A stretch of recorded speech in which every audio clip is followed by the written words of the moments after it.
Bueno, yo me iba a pagar, de hecho, para 50 minutos. 50, yo me lo preparé. Aguilera. ¿De qué capítulo escribe? Arquitectura, e hizo los dibujos también eso. Ah, ¿sí? Sí, Perfecto, muchas gracias. Bien, bueno, buenas tardes a todos. Si nos vamos sentando, por favor. Vamos a acomodarnos para empezar esta actividad.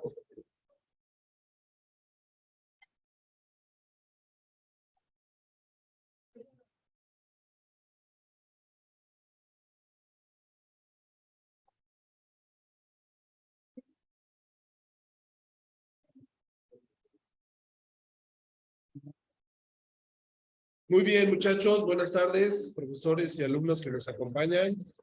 Buenas tardes, muchas gracias por acompañarnos. Estamos en el auditorio de la Biblioteca Francisco Javier Clavijero.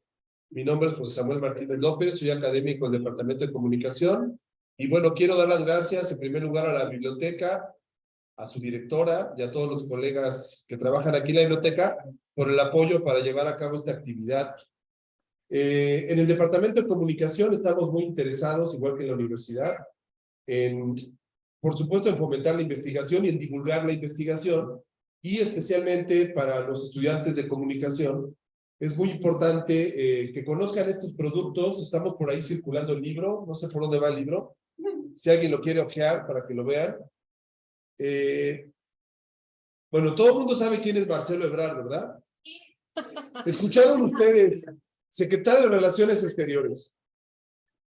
¿Escucharon ustedes que Marcelo Ebrard, además de ser candidato de Morena, corcholata, como se le dice, en esa analogía refresquera, escucharon ustedes que propuso hace unas semanas realizar en México en el año 2036 los Juegos Olímpicos en la Ciudad de México?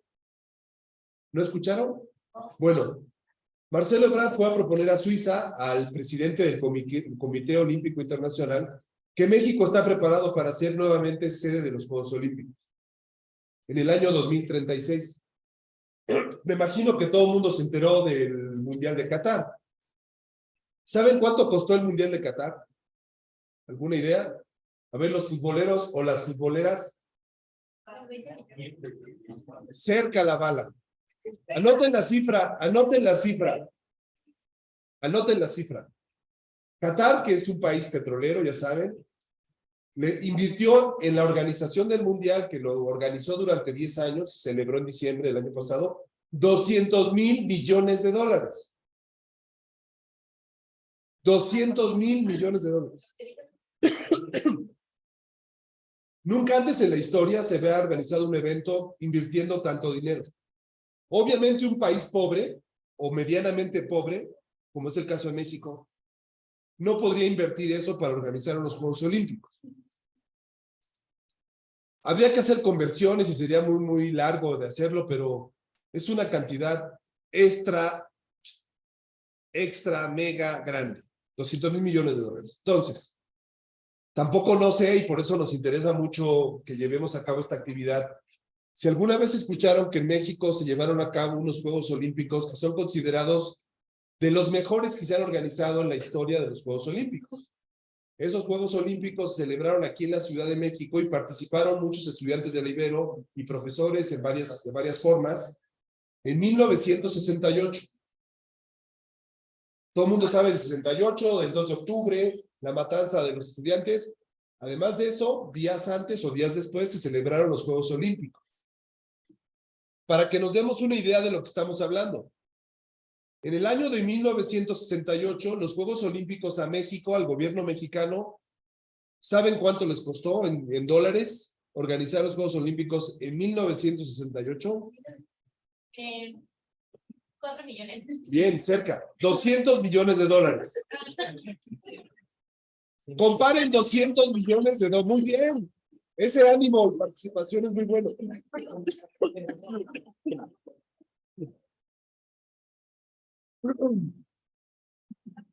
Comparemos esos 200 millones de dólares contra 200,000 millones de dólares.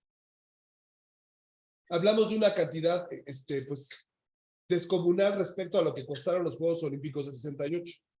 Ahora todos los grandes eventos se venden como marcas. En 1968 eso apenas empezaba. Los Juegos Olímpicos de 68 los organizó el gobierno.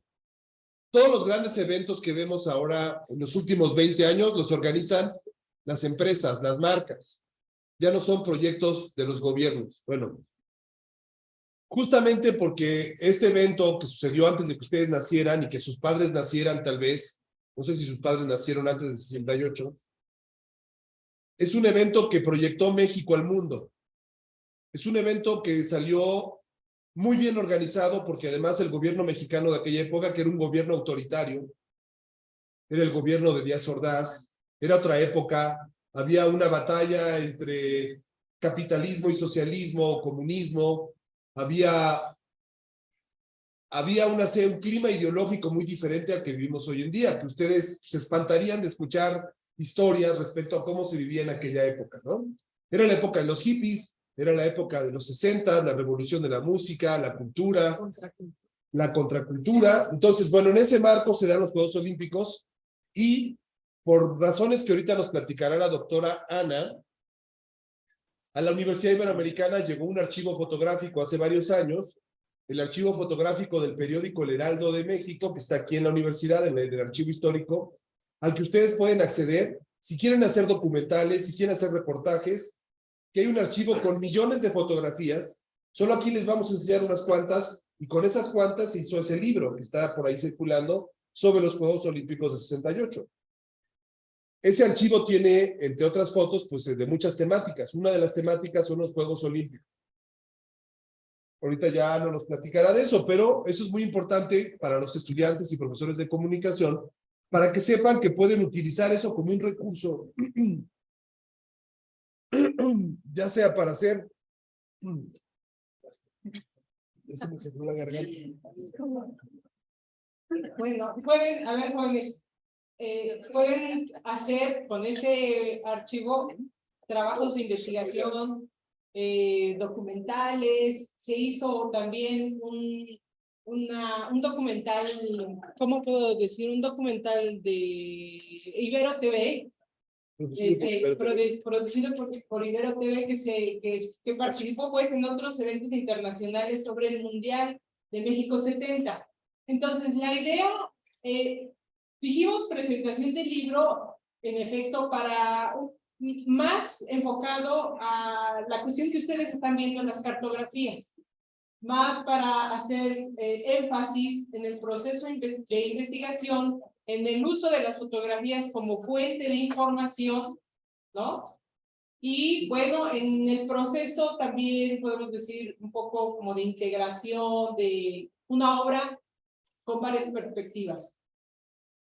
Es un poco para decirles, vean lo que hay analógico, ¿no? Porque las fotografías que tenemos son las originales, las que salieron de la, ¿cómo se dice cuando?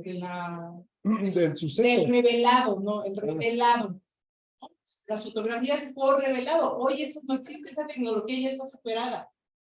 Entonces, es como un llamado esta actividad que ha propuesto desde las cartografías, precisamente para que ustedes vean más allá de lo digital y lo que se puede lograr y hacer, ¿no? Y también vale decir la conjunción de los equipos, ¿no? Equipos de trabajo. Entonces, no sé cómo vayas a... Ya. Sí, vamos primero tenemos a varios autores que colaboraron con este libro para que nos platiquen brevemente cómo fue su proceso para participar en este libro. Tenemos en la línea, en el Zoom, si quieres presentar al profesor Morfín.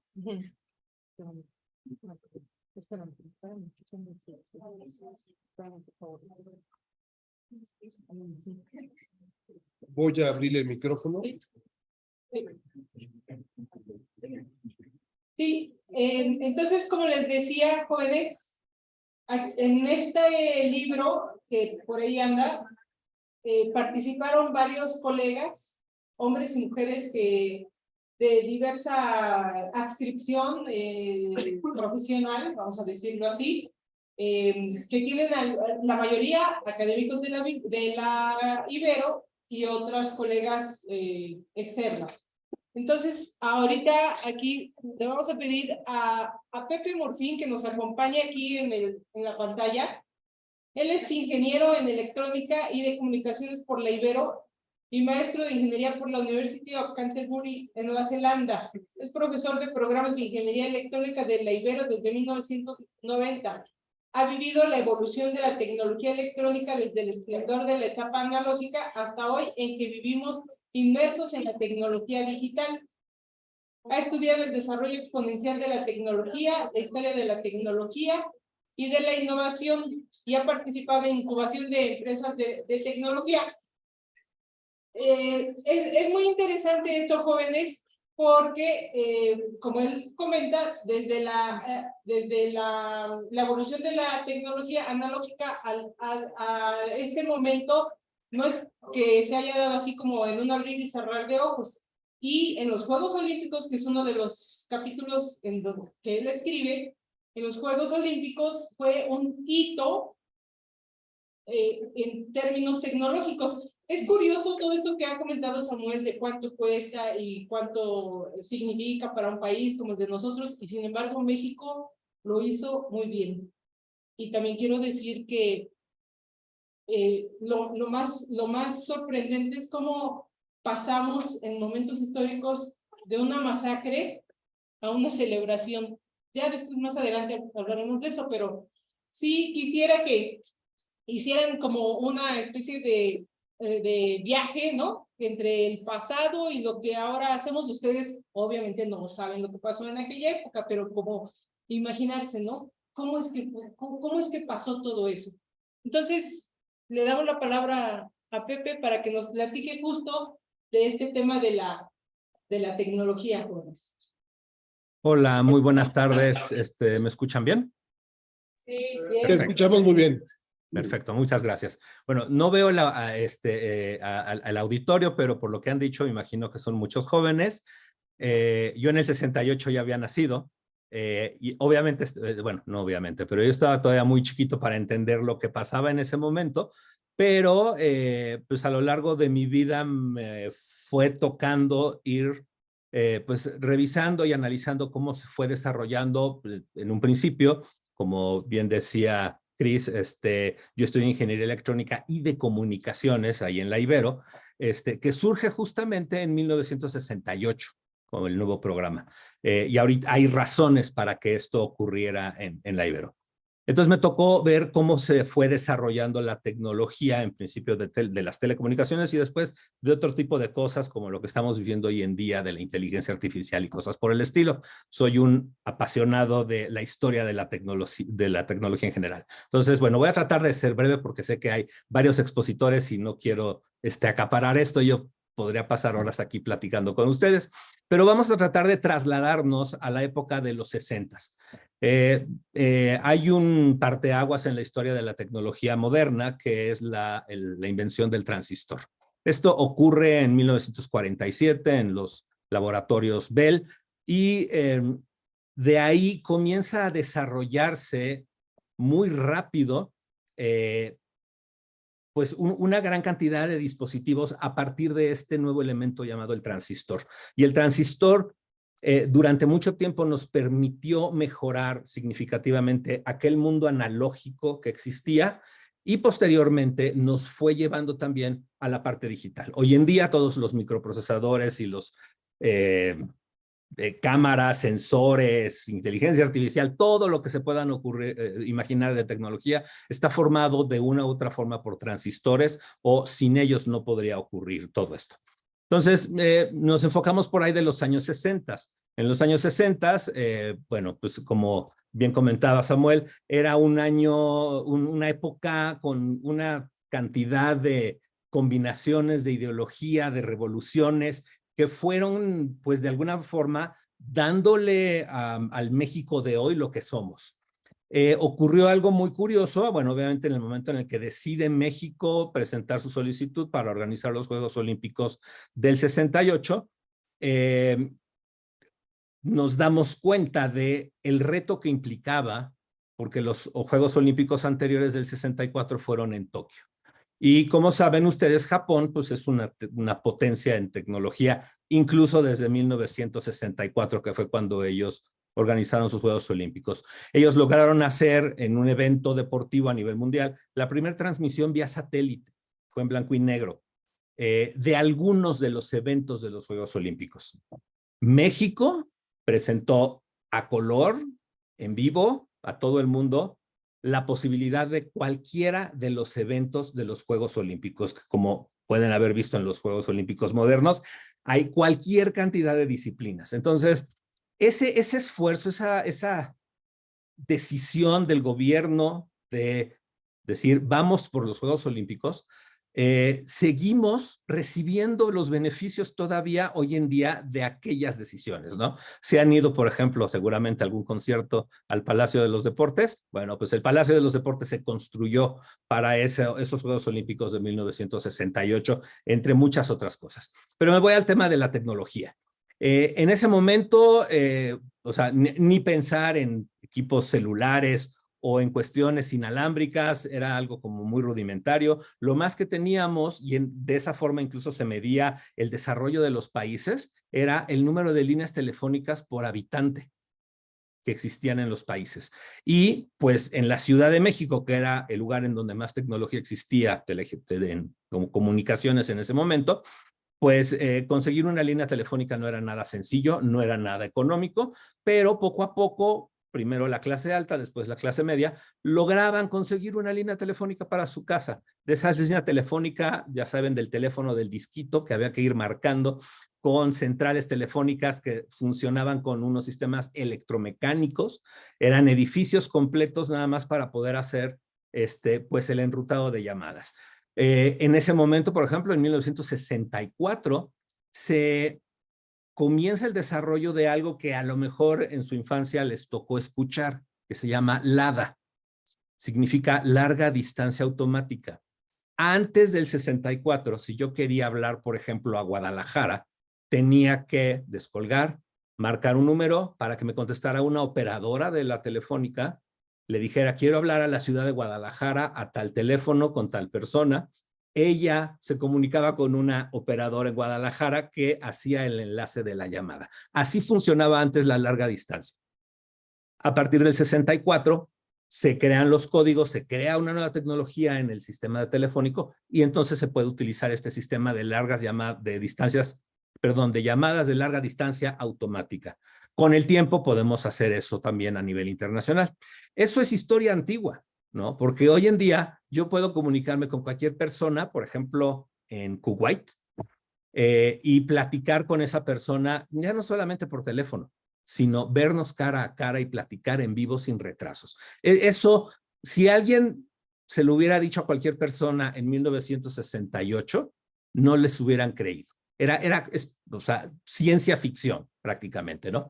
Entonces, bueno, en México simplemente han transcurrido 50 y tantos años de esto. Si se ponen a ver en perspectiva, no son tantos años, ¿no? 50 y tantos años, y el brinco que hemos dado como humanidad en el tema de las telecomunicaciones ha sido verdaderamente abismal. Otro de los compromisos que hizo México para los Juegos Olímpicos no solamente fue el de la transmisión, recuerden, a color vía satélite a todo el mundo. La final de 1966 del Mundial de Inglaterra se transmitió en vivo, pero por vía microondas, o sea, por estaciones terrenas, en Europa únicamente, en 8 o 10 países, no recuerdo. Para que nosotros pudiéramos ver ese partido en México, por ejemplo, había que esperar varios días a que la filmación llegara a México ya editada, ¿no? A ese nivel estaba la situación de las telecomunicaciones. Entonces, México decide hacer una apuesta muy fuerte en las telecomunicaciones. Hablaba Samuel de esos $200 millones para los Juegos Olímpicos, pero hubo otra inversión que no sabría decirles el monto, pero también significativa, de una infraestructura en telecomunicaciones que eventualmente logró conectar a todo el país, a todo México, con este sistema que les comentaba de la larga distancia internacional. En el libro, si lo están hojeando por ahí, pueden ver algunas de las fotografías que había, porque se construyó un centro de prensa. En este centro de prensa, todos los periodistas podían llegar ahí y utilizar unas máquinas que les llamábamos telex, que eran una especie así como de telégrafo. No sé si sepan lo que era el telégrafo, pero el telégrafo básicamente era escribir, mandar unas señales con puntos y líneas, que era la clave Morse, de un punto a otro. Eventualmente el telégrafo se volvió inalámbrico y se podían hacer comunicaciones inalámbricas mandando mensajes de texto, ¿no? Pero necesitábamos operadores. El telex, lo único que hacía era poner una interfaz amigable, entonces el periodista podía escribir y mandar un mensaje en formato de texto para que fuera recibido en otro lugar del mundo. Eso ya era un adelanto importante. Ahora, pensar en transmitir a color a todo el mundo es algo asombroso. Si, no sé, por ahí del 68, 70, tienen abuelitos, papás que sean de más o menos bueno, que les haya tocado vivir esa época, comenzaron a ponerse a la venta las primeras televisiones a color en el 68, justo para la inauguración de los Juegos Olímpicos y de la transmisión a color de la Olimpiada. O sea, fue algo que realmente cambió mucho y bueno, fue un evento sumamente importante porque permitió a México estar ahora sí que en el concierto mundial.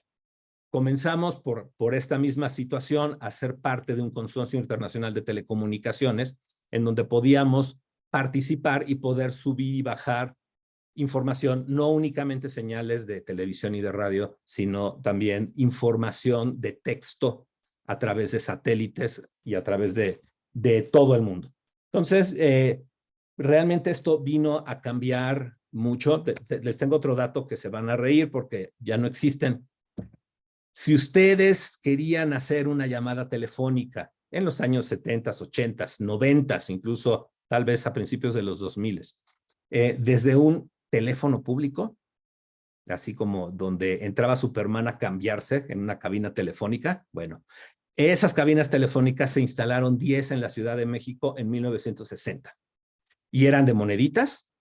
No sé si han escuchado la expresión, ya me cayó el 20. Bueno, esa expresión viene justo de echar una monedita en el teléfono y saber que la monedita caía y entonces yo tenía un tiempo determinado para poder hacer mi llamada telefónica. Entonces, imagínense cómo estaba la situación en aquella época y el brinco que dio México para poder cambiar. Se construyó lo que todavía existe, la estación terrena de Tulancingo, que tiene una antena parabólica de unos 32 metros de diámetro, me parece, que es la que subía las señales al satélite, y se construyó también toda una red que cubrió a gran parte del país en varias rutas para poder llegar a través de microondas a Estados Unidos y de ahí poder también subir a otros satélites que estaban ya en órbita, como el que se llamaba Early Bird, que es el Intelsat, que era un satélite que también podía transmitir hacia Asia y hacia Europa la información, ¿no? Entonces, los satélites de telecomunicaciones surgieron en aquella época y se convirtieron realmente en algo muy, muy útil. Hoy en día eso ya no lo utilizamos, ¿no? Alguien podría estar conectado a esta misma sesión como yo en el Zoom, pero poder estar viendo esto desde Japón en vivo y sin problemas, sin tener que hacer ningún otro tipo de enlace o código o cosas por el estilo. Entonces, pues fue algo que realmente vino a cambiar y a poner a México en otro momento, en otro punto. Yo sé que todos los temas, como dijo Samuel también, ¿no? Vivíamos en un régimen autoritario. Es paradójico pensar que unos días antes de la fiesta que fue la inauguración de los Juegos Olímpicos y la celebración de todos los Juegos Olímpicos, se llevó a cabo una matanza. Es algo así como que, o sea, no sé, no me gusta la expresión, pero eso solamente pasa en México, no pasa en muchos lados, pero es algo tan difícil de entender que verdaderamente cuesta trabajo ver pues esa situación que se vivió en aquella época de los Juegos Olímpicos. No sé, algo más que me gustaría agregar es también en los Juegos Olímpicos se pusieron los cronómetros electrónicos para medir los tiempos de los 100 metros planos o de los 400, etcétera, porque antes había jueces que tal cual con su cronómetro mecánico de relojito le hacían clic para arrancar y clic para terminar, y con eso marcaban los tiempos. México, junto con Omega, que es una empresa que se dedica a hacer este tipo de dispositivos, en aquella época eran analógicos, obviamente, y el famoso Photo Finish también se implementó por primera vez en los Juegos Olímpicos de México. Fueron cosas que se agregaron a lo que ya se venía haciendo, porque cada evento internacional ha sido como incremental, ¿no? 2 años después, si ustedes recuerdan, se llevó a cabo el primer mundial en México, México 70, que igualmente fue transmitido en vivo a todo color, y se tienen todas las grabaciones de todos los partidos de ese mundial. Es el primer mundial que se tiene completamente grabado y se tiene pues todos estos archivos que se pueden consultar. Antes, pues muchas veces sabíamos de la existencia de Pelé por fotos, no porque viéramos sus juegos, ¿no? Hay muy pocos videos de Pelé joven jugando en ya se fuera en los mundiales o en su club el Santos, ¿no? Entonces, bueno, todo esto vino a cambiar, vino a revolucionarnos, vino a poner en el mundo, aparecimos en el mapa. Fue algo que nos llenó también de orgullo. Seguimos durante muchos años con gobiernos autoritarios, pero esa semilla que se sembró en esos años, yo diría del 60 al 68, fue algo que realmente nos colocó en el mapa del mundo y que nos permitió crecer y también tener un desarrollo. Después viene la famosa época del petróleo, que nos provoca un endeudamiento brutal, que fue, pues, digamos, una mala administración, pero son pequeños eventos que van construyendo y que nos permiten ver también cómo podemos estar también en el primer plano. Y hoy en día, o sea, de acuerdo que fueron Marcelo Ebrard y a solicitar los Juegos Olímpicos para el 2036, si nos los otorgan, México va a tener que invertir un dineral para poder tener la infraestructura necesaria, porque, como saben, o bueno, no sé si lo sepan, pero la tecnología se retroalimenta positivamente. Eso significa que va cada vez más rápido el desarrollo. Lo que podamos ver, a lo mejor, voy a inventar, en 2036 pueden ser Juegos Olímpicos donde yo me pongo unos lentes y voy a estar como si estuviera prácticamente al lado de la pista de los 100 metros planos, o viendo cómo cae el clavadista desde la plataforma y yo como si estuviera abajo del agua, como si realmente estuviera presente dentro de este lugar, ¿no? No sé qué va a tener la tecnología en ese momento, pero siempre son retos interesantes ir soñando, ir pensando qué viene. Ya saben, ahora con el tema de la inteligencia artificial. Pero bueno, no me desvío, tampoco quiero acaparar el micrófono, simplemente comentarles que, bueno, este archivo realmente ha sido una joya para la Ibero, el poder tener estas fotografías, el poder reconstruir parte de esa historia que pues el mismo gobierno fue borrando, fue desviando, fue haciendo cosas. Y así como yo les puedo hablar de la parte de las telecomunicaciones, hay tantas y tantas cosas que pueden ustedes encontrar dentro de este archivo fotográfico del Heraldo que ojalá de verdad lo puedan aprovechar. Y bueno, pues muchas gracias y encantado de estar con ustedes.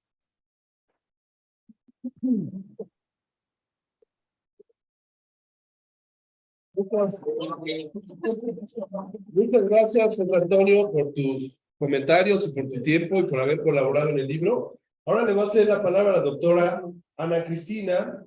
No se las presenté, la doctora Ana Cristina es investigadora aquí en la biblioteca, igual que el doctor Gerardo. Ellos son académicos de tiempo completo en la biblioteca y son especialistas en bibliotecología, en archivonomía, y trabajan ciencias de la información. Y bueno, creo que estaría bueno platicar del archivo fotográfico. Sí, gracias, Sam.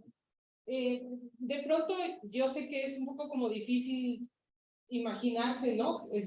Pues si ya todo lo traen en el teléfono, ¿qué más da un archivo fotográfico físico? Y no necesariamente nos tiene que gustar el tema.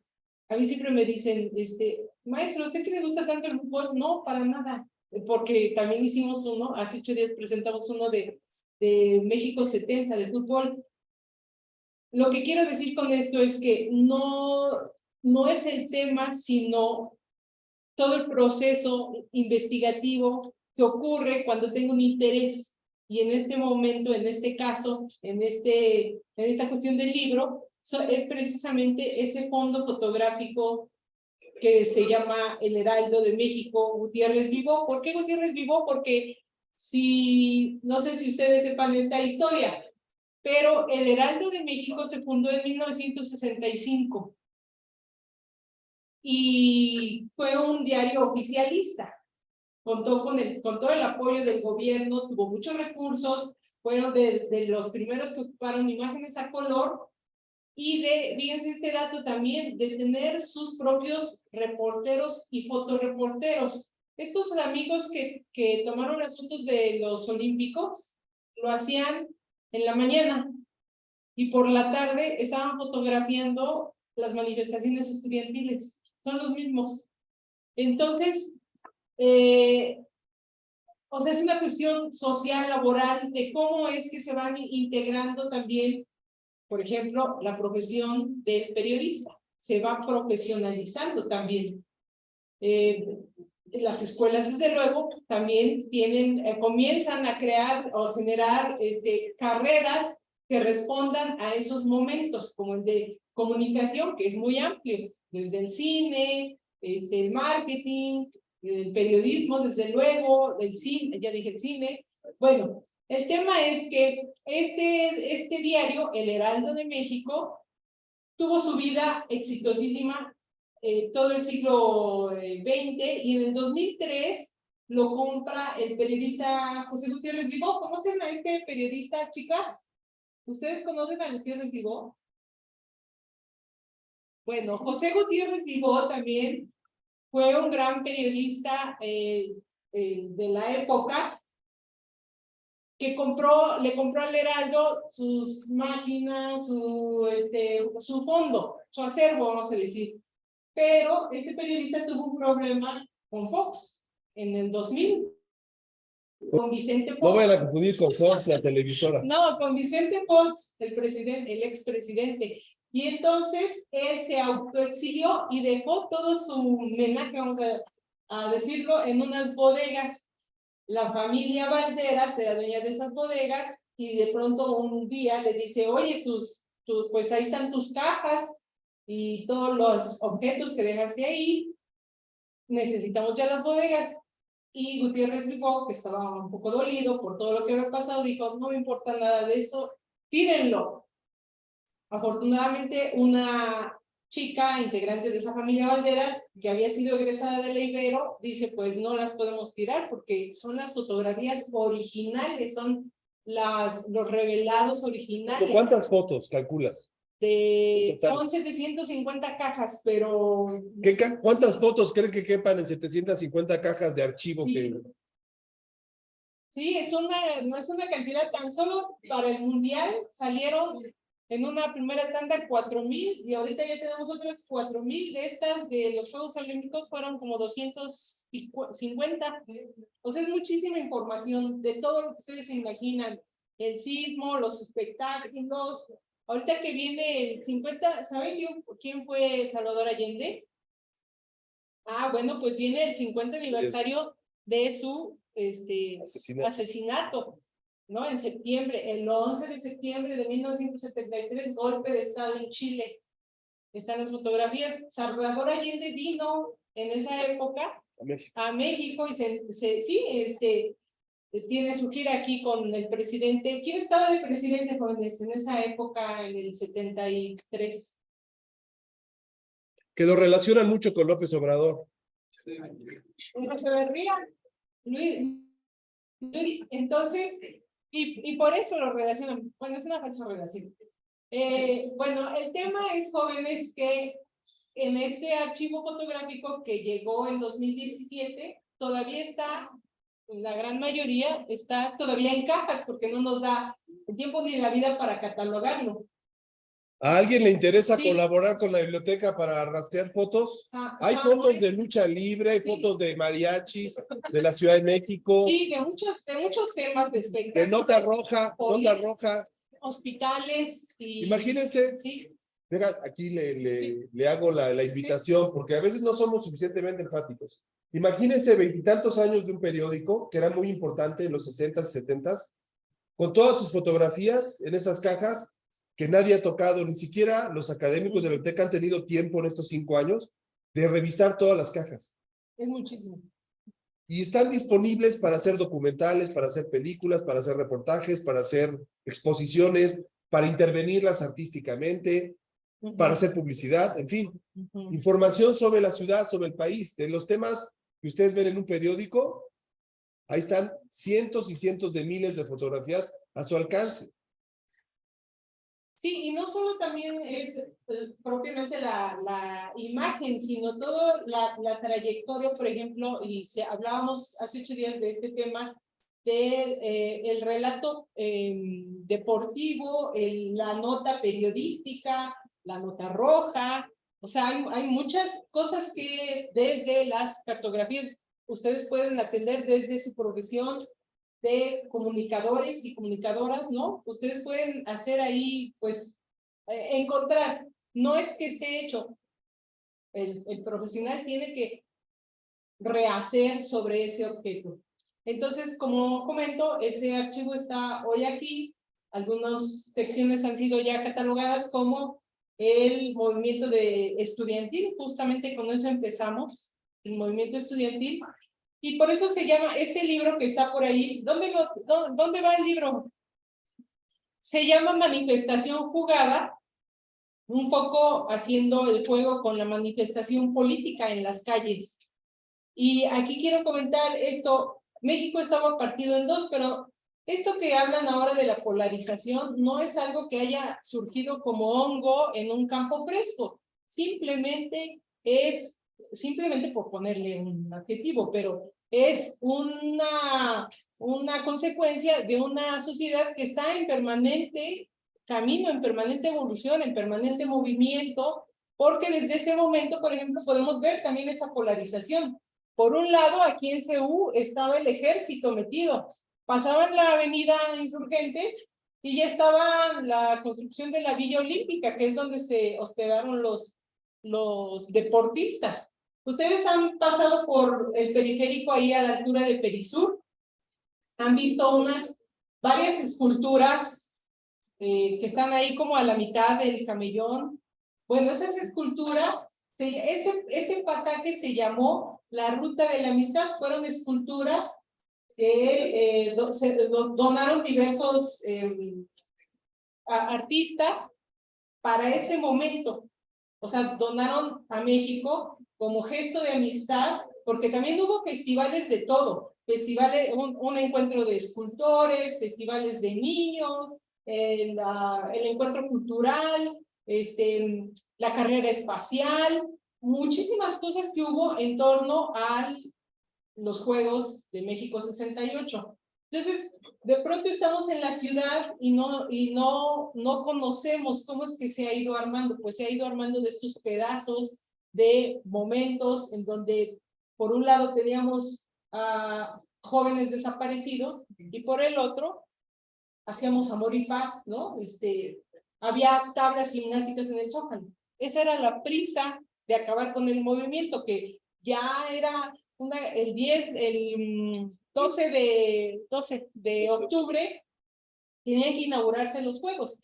Y la matanza de los jóvenes fue el 2 de octubre, o sea, 10 días después, el gobierno tenía que limpiar el Zócalo y dar una cara al mundo completamente diferente.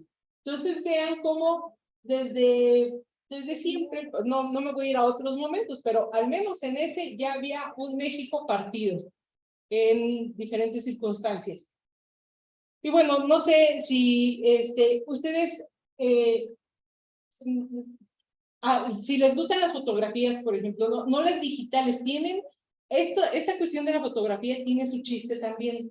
Hay un concepto que se llama la materialidad del objeto, en donde no es lo mismo tener en la mano una foto aquí que una foto en papel fotografía, que se llamaba, ¿no? El peso es diferente, las marcas que tiene, estas fotografías tienen mucha cinta adhesiva, lo que le va a hacer daño, no ahorita, sino dentro de otros años más, va a empezar a desgastar ese papel, y por eso se tiene que proteger, ya que la tenemos aquí, tenemos que protegerlo. Aquí mismo, en el otro extremo, que es el área de acervos históricos, tenemos una cámara fría, porque el revelado en blanco y negro, que es plata gelatina, necesita una cierta temperatura.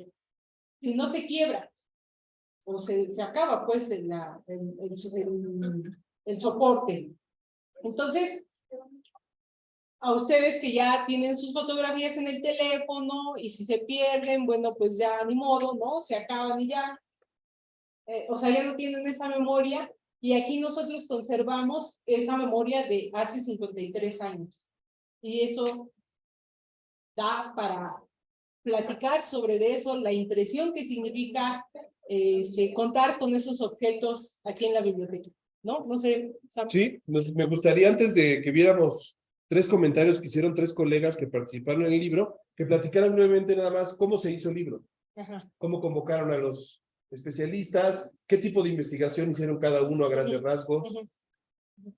Sí, el archivo fotográfico es mi hermanito, porque llegamos casi al mismo tiempo. En febrero de 2017 yo llegué a la Ibero y ya venía también el archivo.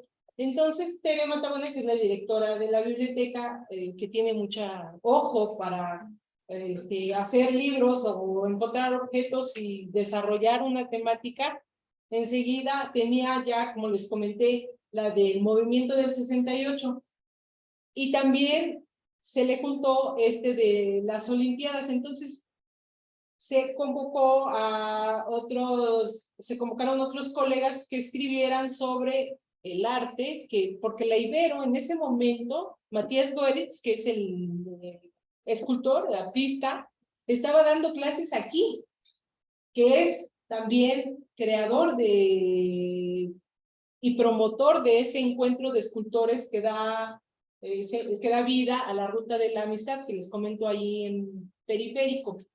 Entonces, el arte está presente, la arquitectura, porque el Palacio de los Deportes, ¿lo conocen? Que es tan lejos. Bueno, el Palacio de los pues si van seguido al Foro Sol, lo de enfrente es el Palacio de los Deportes, ¿no? Ese de esa época es su construcción, la Villa Olímpica, la Alberca Olímpica, el Estadio Olímpico. El Auditorio Nacional. El auditorio, sí, y hay la pista de hielo, la pista de canotaje en Cuemanco. Todos esos son obras que surgen para ese momento, con esa necesidad de tener ya listo el escenario para los Juegos Olímpicos. Y aquí es curioso, porque México nunca ha sido una potencia deportiva, pero se gana al mundo justo por sus obras, por esta tecnología de la que acaba de hablar Pepe, también por el Festival Cultural, y también tenemos varias medallas en el esgrima, en la caminata, en la natación. El libro tiene, así, el libro del box, por supuesto. El libro tiene entonces un tema de arquitectura, 2 de arte, ¿qué más tiene? Una cronología de los Juegos Olímpicos, el tema del voleibol, que escribe una investigadora del Instituto Mora también, muy importante. Entonces es una cuestión variada, un caleidoscopio ahí en torno a los Juegos Olímpicos, y que está vestida, vamos a llamarlo así, con el fondo fotográfico. Y además, bueno, más allá del deporte, que es secundario en este tema, lo importante es todo el tema político, económico, social que involucró la organización de los Juegos Olímpicos en el marco del movimiento 68, que era a nivel global, a nivel mundial. Y bueno, para que se den una idea de lo importante de esto, Miren, sobre México 68, como de otros grandes eventos que se han hecho en México, pero especialmente en los Juegos Olímpicos, hay muchos libros que se han publicado en muchas partes del mundo. En Europa, en Estados Unidos, en varias partes del mundo se han publicado muchos estudios sobre los Juegos Olímpicos 68, por muchas razones. ¿Recuerdan ustedes lo que fue el movimiento de los afrodescendientes? El Black Power, que tiene que ver con las Panteras Negras, tiene que ver esto con aquellos atletas norteamericanos que rechazaban la segregación racial que había en Estados Unidos, la lucha por los derechos y la igualdad en los Estados Unidos. Aquí se dio en México, y ese tipo de fenómenos hizo que el evento se volviera algo muy icónico. ¿Qué más icónico que el diseño gráfico del México 68? Ustedes seguramente tendrán en la mente esa forma de hacer las letras de México 68 que se utiliza ahora para muchas cosas en la publicidad. Bueno, esa tipografía, como todas las estaciones del metro, fueron desarrolladas gracias a los Juegos Olímpicos 68. Ahora, esa tipografía, hubo estudiantes y profesores de la Ibero que colaboraron para hacerlo. En aquel tiempo, como hasta la fecha, la Ibero tiene un rol protagónico en muchas áreas. En aquel tiempo, muchos profesores del área de diseño, de arquitectura, participaron de muchas de las construcciones, participaron en el diseño gráfico. Bueno, todo eso es memoria. ¿Por qué es importante rescatar esta memoria? Bueno, justamente porque a México lo han narrado otros países desde su mirada, pero los mexicanos no nos hemos narrado a nosotros mismos lo suficiente. Este tipo de proyectos son un ejemplo de cómo nos podemos narrar. La invitación que les hace la biblioteca a través de Gerardo, a través de Ana, de Tere Matabuena, es: narren ustedes historias del pasado mexicano, construyan una visión de México con el material que hay aquí. Aquí les está hablando Ana de un archivo fotográfico. También está el archivo histórico de Porfirio Díaz. Y otros tantos, ¿no? Sí, hay otros fondos como el de que ya casi todo el año pasado hubo una serie de exposiciones ya casi agotadoras de Mariana Jampolsky, pero no, es que no termina, es tan vasto el archivo, pero también tenemos otro archivo que se considera la primera feminista o de las pioneras del movimiento feminista, Ana Victoria Jiménez. También está aquí su archivo. Y bueno, hay mucho material, libros, colecciones del fondo de origen de los jesuitas. O sea, hay una gran cantidad de material, incluso único. Pero lo único también parte desde dónde lo miramos, ¿no? O sea, yo puedo hacer un objeto único cuando lo interrogo y lo hago hablar. Y hablo con él, obviamente, ¿no? Entonces, hay mucho material que ustedes pueden aprovechar para marcar los puntos, ¿no? Esto que dice Samuel, muy importante. ¿Cómo se miran ustedes desde esta juventud en este mundo digital? También compartiendo el escenario con sus profes del siglo XX, ¿no? Y cómo es esa relación y esa interacción más que nada. Bien, para ir cerrando, vamos a poner 3 videos que nos enviaron 3 especialistas en el tema de historia del deporte. Tenemos aquí a la doctora Ana Laura de la Torre. Ella es egresada del Colegio de México. Ella es una de las mayores especialistas en temas de historia del deporte. Les vamos a poner su comentario. Buenas tardes, me da mucho gusto estar compartiendo con ustedes este espacio para presentar el libro Manifestación Jurada. De principio quisiera resaltar la relevancia que tiene el hecho de que desde México surjan estos proyectos editoriales en donde hay también un interés por reflexionar por las justas olímpicas mexicanas. Gracias a Samuel por la invitación y felicidades a todos los involucrados en este esfuerzo colectivo.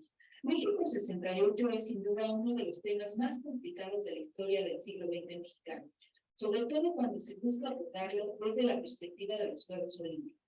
La matanza del 9 de octubre, ocurrida tan solo 10 días antes de la inauguración, es una triste y terrible sombra que siempre tendrá el México 68 olímpico. Quienes conformamos el Seminario de Historia de la Educación Física y el Deporte en el Instituto Mora, hemos hecho esfuerzos por analizar este tema desde diversas perspectivas. La Ibero, de la mano de Samuel, ha estado presente en plantel, y justo lo que nos ofrece manifestación jugada es un caleidoscopio de los juegos. Por un lado, se trató del evento internacional más grande que emprendió el Estado mexicano en el siglo XX, como lo han sugerido varias voces, y por el otro, estos juegos fueron innovadores, espectaculares, y marcaron un antes y después en la historia del olimpismo, en los ámbitos deportivo, organizativo, cultural y político. La Guerra Fría fue el gran escenario geopolítico en el que se desarrollaron, y sin duda pensar México 68 implica reflexionar también desde este conflicto que dividió al mundo y que explica la emergencia de las protestas juveniles, aquí y en otras latitudes. Desde el surgimiento del olimpismo, la prensa ha sido crucial en su difusión y expansión. En esta ha quedado registrada la historia de un evento que surgió como una novedad de Belecop y hoy congrega a más países que las Naciones Unidas. En ese sentido, Manifestación Jugada nos ofrece un análisis de cómo se cubrieron los Juegos desde la perspectiva de un diario mexicano, El Heraldo de México. Tal mirada se analiza desde la mirada de otros, los fotoperiodistas, que registraron en sus cámaras el evento. Como bien se advierte en la introducción, el año de 1968 quedó registrado también en su amplia teatralidad.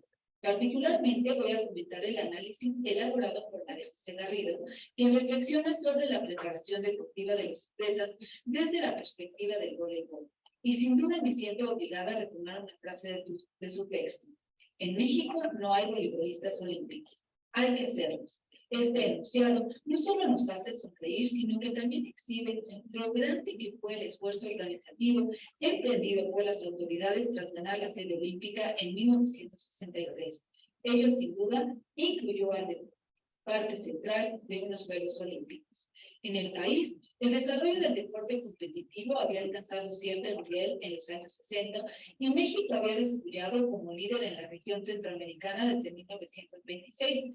Pero conforme la escala competitiva crecía, es decir, en Juegos Panamericanos, Mundiales o Olímpicos, el papel de nuestros deportistas no era el mismo.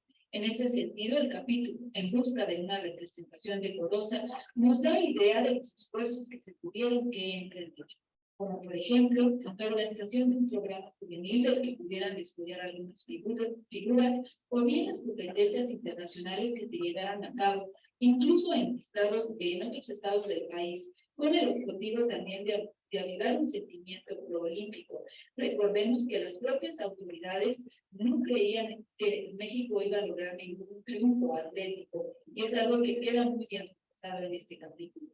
Una aportación que me parece muy valiosa del texto de María José es cómo visibiliza el relevante papel que desempeñaron figuras del deporte originarios de países socialistas como Rumania o Polonia. Debo destacar que aunque no se tenía una gran experiencia competitiva internacional, sí había conciencia que el modelo de deportivismo de Estado de los países socialistas era por demás efectivo y que podía hacer aportaciones en México. Aquí se nos abre además una ruta de análisis, y es que México no ha quedado ocupado por la experiencia deportiva estadounidense, como suele sugerir la historiografía anglosajona. Las influencias que ha habido en el país en términos deportivos abarcan varias geografías. Por otro lado, la rapidez con la que todo se organizó no deja de sorprender. En el libro se menciona que hoy en día los miembros del Comité Olímpico Internacional estarían de cabeza con una sede que estuviese preparando el evento en tan poco tiempo. Y es cierto, claro, debemos recordar la dimensión de los Juegos era distinta. Entonces participaron 112 países y un total de 5.423 atletas contra los 300 países y más de 11.000 deportistas que toman parte hoy en día, más los más de 10.000 periodistas que cubren el evento en los Juegos actuales. Entonces, también la escala ha cambiado. Ello no implica que el esfuerzo emprendido en México 68 fuera gigantesco. Los Juegos también fueron una oportunidad para descubrir una gran gama de deportes olímpicos, como es el caso del voleibol, que no tenía mucho tiempo atrás de haber ingresado en la historia olímpica. Asimismo, permitieron visibilizar la participación femenina en unas justas que hasta nuestros días han llegado a la claridad de género. En 1968, solo 14.2% de las atletas eran mujeres.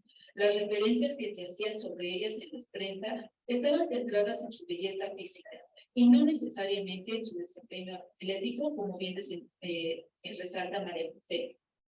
Y así como en la gimnasia se advierte que son las mujeres las que generan mayor atención mediática, lo mismo sucede con el voleibol, como queda demostrado en el texto que estoy analizando.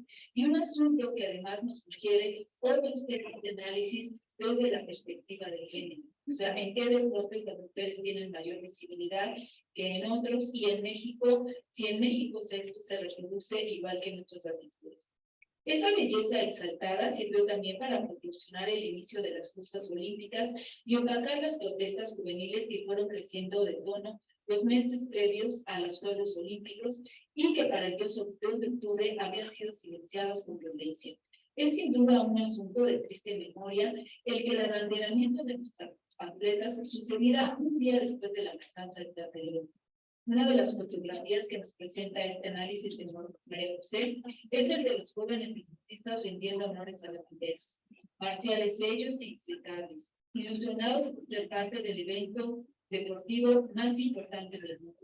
Y a pesar de las pocas esperanzas que se tenían en su desempeño, lograron el mejor resultado olímpico de México. Y sin embargo, también han vivido con el otro lado del espejo, el de sus pares masacrados por su activismo social y político. Y ese doble espejo de los juegos es lo que ha impedido justamente que desde México no podamos dar cuenta desde la historia de lo que fueron y significaron en ese año tan vivo que fue el 68 en nuestro país como en el mundo entero. En ese sentido, María José Garrido nos ofrece una vía metodológica de análisis, partir de la trama deportiva para llegar a una interpretación del sucedido que nos dé cuenta de un contexto más amplio de la época, de lo que significaron los Juegos para el Estado y de la respuesta que dio el gobierno de Díaz Ordaz. Comparto con María José la afirmación que ha llegado el momento de reflexionar sobre un tema que había estado proscrito del mundo académico. Así como en México no había voleibolistas olímpicos y había que hacerlos, en nuestros días debemos impulsar historiadores del deporte que reflexionen sobre lo que fue en México 68. Gracias a la Universidad Iberoamericana por este grado de arena y gracias a todos los autores por sus textos. Muchas felicidades y gracias por permitirme la palabra en esta presentación. Hasta luego.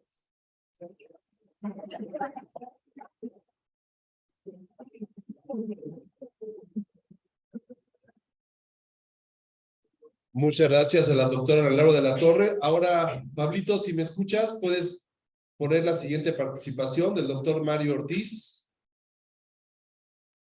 Muchas gracias.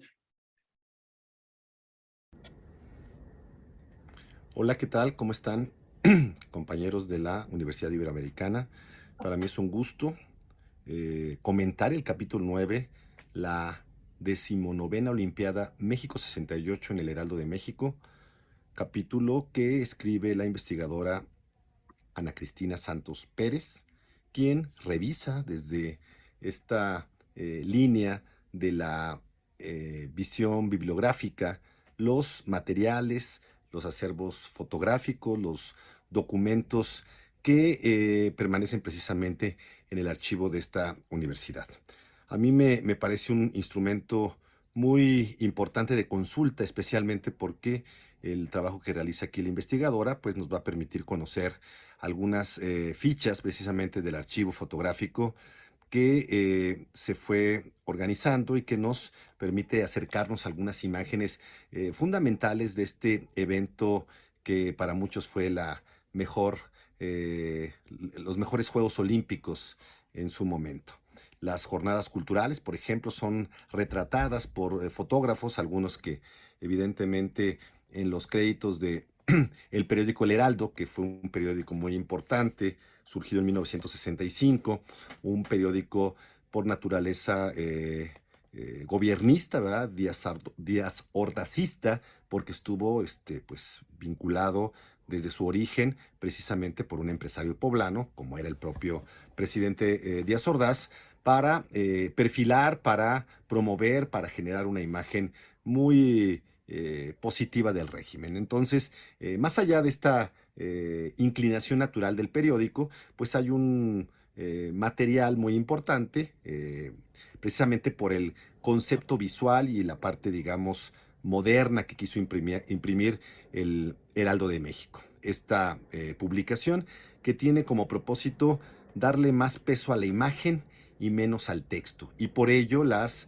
gráficas de fotógrafos tan importantes como Guardiola, como Porfirio Cuautle, como algunas imágenes que seguramente serán del gran Carlos Villagrán, el famoso Kiko, estarán por ahí, en estas imágenes que nuestra investigadora presenta precisamente como sin autor, porque pues el grupo de fotógrafos del Heraldo pues fue un grupo muy profesional, ¿no? En el que pues lo mismo atendían asuntos de carácter político, ¿no? Como el famoso asunto que se filtró, ¿verdad? Como el bazucazo de 1968, la intervención militar que está documentada solamente por el Heraldo, pero eran fotógrafos, por ejemplo, de sociales que estaban cubriendo un asunto que estaba ocurriendo en el centro histórico, y muchos de estos fotógrafos también aparecieron en las gráficas de los eventos culturales, sociales que están alrededor de los Juegos Olímpicos. Me parece que ese es uno de los valores importantes de este trabajo, que nos ofrece precisamente un acercamiento al Festival de Pintura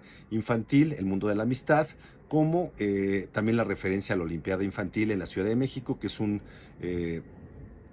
elemento también significativo en el que se describen precisamente algunos pasajes de esta visión de los futuros deportistas que, sobre texto de este evento, pues están documentados precisamente en este periódico que tiene como principal valor una enorme oferta visual, ¿no? Un periódico que habla con más imágenes y menos texto, como ellos decían, es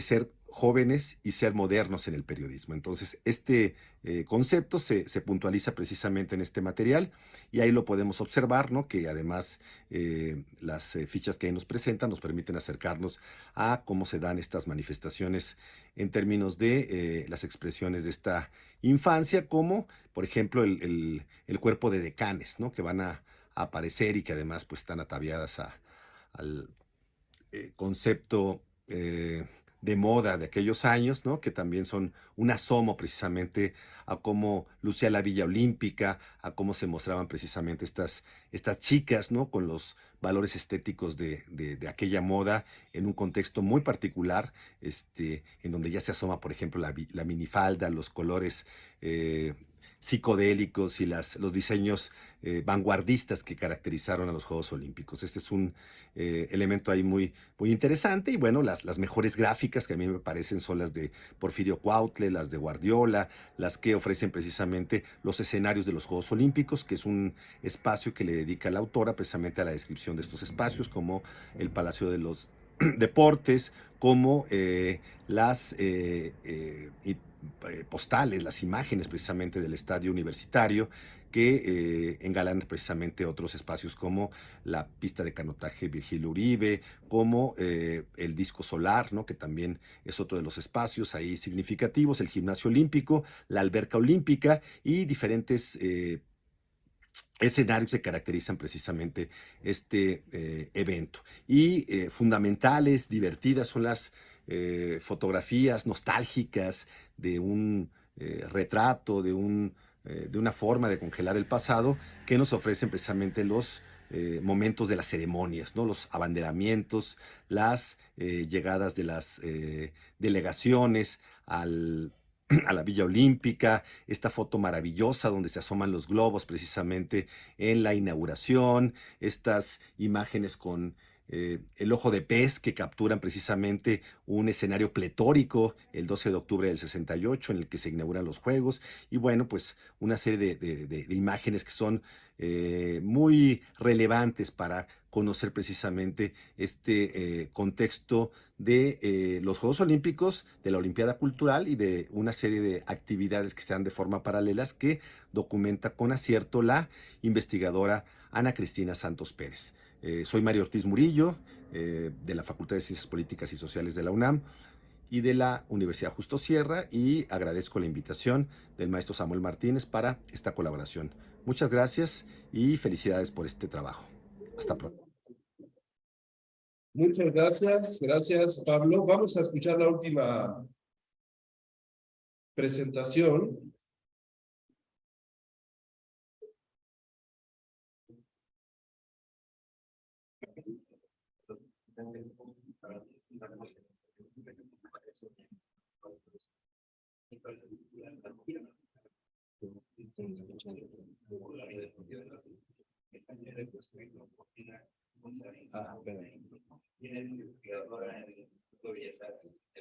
Espérame. Voy a hacer aquí un truco.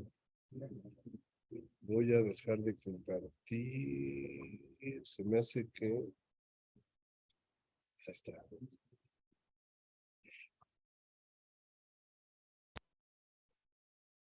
Buenas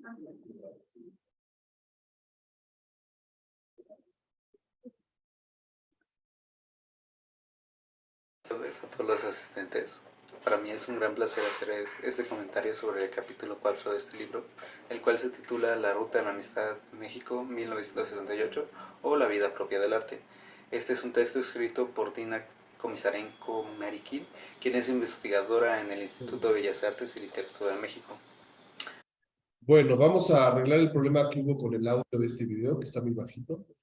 No se alcanza a apreciar. Le agradecemos a Abraham Vázquez de la Universidad Veracruzana que se conectó para hacernos este comentario. Lo vamos a pasar en la grabación que subamos a YouTube.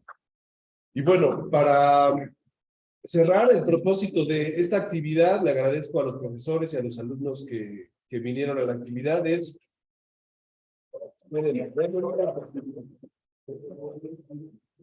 justamente que sepan que existen estas publicaciones, que sepan que aprovechen estos archivos que están en la universidad, están a su disposición. Ustedes pueden solicitar el acceso. Aquí tienen a dos personas que nos pueden ayudar para eso, a Gerardo y a Ana Cristina.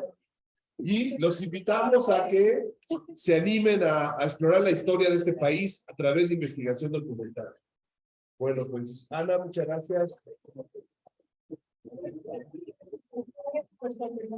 Gracias.